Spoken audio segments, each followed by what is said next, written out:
मे महिन्यापासून गावात पाऊस पडत होतो, पण पाऊस पडल्याबरोबर नानांच्या मनात येईल की आपण जाऊन आता अजून झाडं आणून लावूया. म्हणून नाना, विक्रांत काका आणि अरुणाजोबांका घेऊन आम्ही निघालो आज शीतल नर्सरी. सुरुवातीक गेल्या गेल्या आमका शोभेची वेगवेगळी अशी मस्त मस्त फुलझाडं दिसली. ती फुलझाडं बघत होतो. त्यातल्या खायचं तरी शोसाठी दारात लावूया म्हणून नाना विचार करत होते. ती सगळी फुलझाडं बघून आम्ही पुढे जाऊन निघालो आणि आमका थंय वेगवेगळ्या प्रकारची नारळी पोपळीची झाडं दिसली. नंतर विचार येलो मला, ह्यातला पण एखादा झाड घेऊया काय. नानांच्या आणि विक्रांत काकाचं डिस्कशन चाललेलाच होता ती झाडं घेऊया म्हणून. पण नंतर मग पुढे येलो आणि हं येऊन आम्ही बघलो वेगवेगळ्या प्रकारचे मस्त मस्त आंब्यांची रोपा होती. वेगवेगळ्या प्रकारची आंब्यांची झाडं बघलो. त्यातलं खायचं तरी एक घेऊया असा मनात येला आणि मग विचार करत होतो.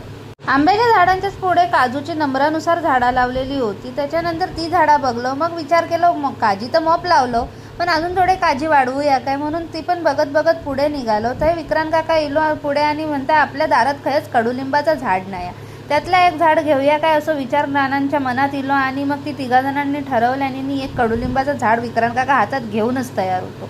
मग त्याच्या मनात येला तर खाली ठेवला आणि दुसरा झाड उचलून बघल्या. तर त्याका आवडला. मग त्यांचा नक्की झाला की ह्या झाड आपण घरात घेऊन जाऊया. म्हणून अरुणाजोबांनी तर हातात घेऊन बघल्याने तर झाड बरोबर हाकी नाही.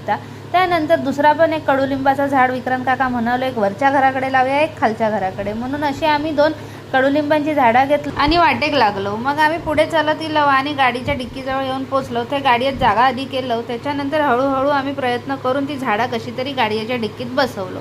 आता आम्ही घरात जाऊन निघतो. आमची 2 झाडं घेऊन झालेली आहेत. चला तर मग भेटूया आता पुढच्या व्हिडिओत.